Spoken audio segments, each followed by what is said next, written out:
Hello, I have a question for you. What does a goat herder in Kenya, a schoolgirl in Afghanistan, and a homeless teenager in the US all have in common? Technology. Technology has significantly changed the lives of these three individuals. Hello, my name is Devaki, and I'm a senior manager for commercial internet at Charter Communications. As a product manager, I'm always excited to see and curious to see how the devices, gadgets, and services we bring into our lives interact with our daily lives. But I always think about how do those same services and gadgets truly change the lives of the users.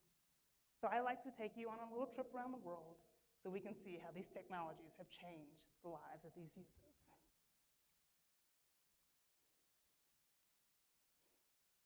Let's pack our bags and go to Kenya. Okay. Well, I'd like to introduce you to Kato. Kato is a goat herder in Kenya who, prior to having a mobile phone and a mobile banking service, had to spend his entire mornings getting one or two goats ready to market. He would then take those goats and get on a bus and head to Nairobi. This bus ride would take anywhere from 5 hours to a day. Once in Nairobi, he would stay at market until he sold his one or two goats, and then he'd have to get back on that bus and go back home. This took a lot of time and money, two things Kato doesn't have a lot of. But luckily, he now has a cell phone and M-Pesa. M-Pesa is a for-profit mobile banking service in Kenya that allows Kato to not only store his money, but it also allows him to make transactions for goods and services, and it does one other thing for him. It allows him to sell his goats remotely and collect the funds from those goats without having to go to Nairobi.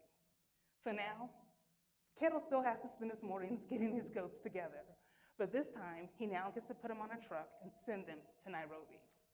In Nairobi, once they're sold, his M-Pesa account is credited with the funds.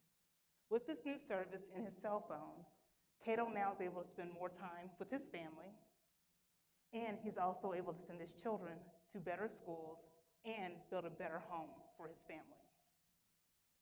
Now, I'd like us to go ahead and go to Afghanistan. Meet Amina. Amina is 13 years old, and she attends an all-girls school in Kandahar, Afghanistan.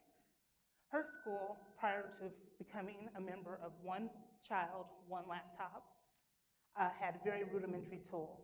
Her teachers were unable to really give her a very round and solid lesson plan, and she and her classmates had to share textbooks, sometimes one textbook for 7 students.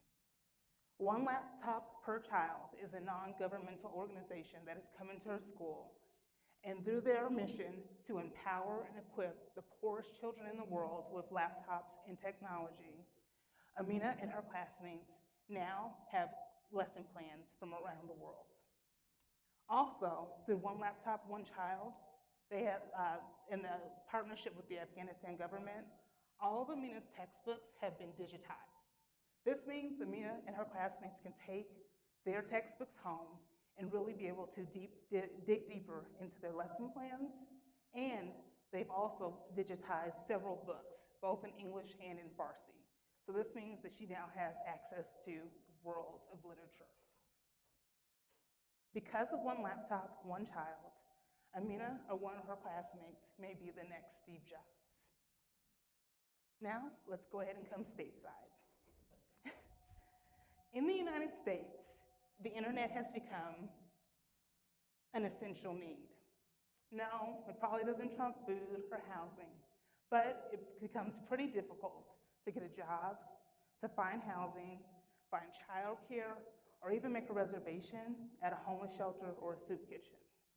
This is a difficulty that Chad knew all too well 2 years ago, where he was homeless in California. However, he was lucky enough to be able to be a recipient of Mobile for Life.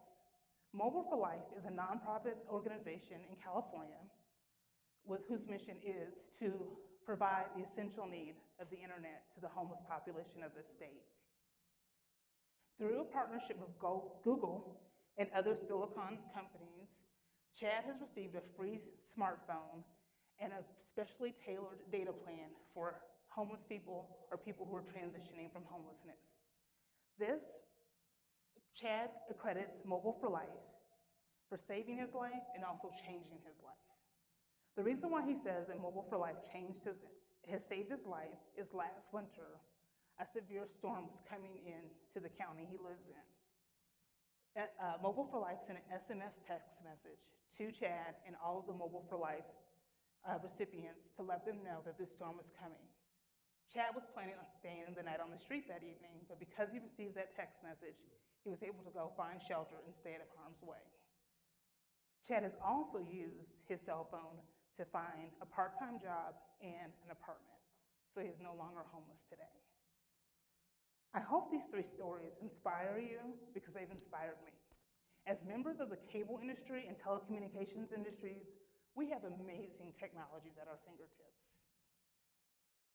And I hope that each of you will go to your respective organizations and think about this technology in a more meaningful way and think about how we can use them to not only change how people watch TV, but truly change their lives, not only here in the US, but also around the world. Thank you and have a great day.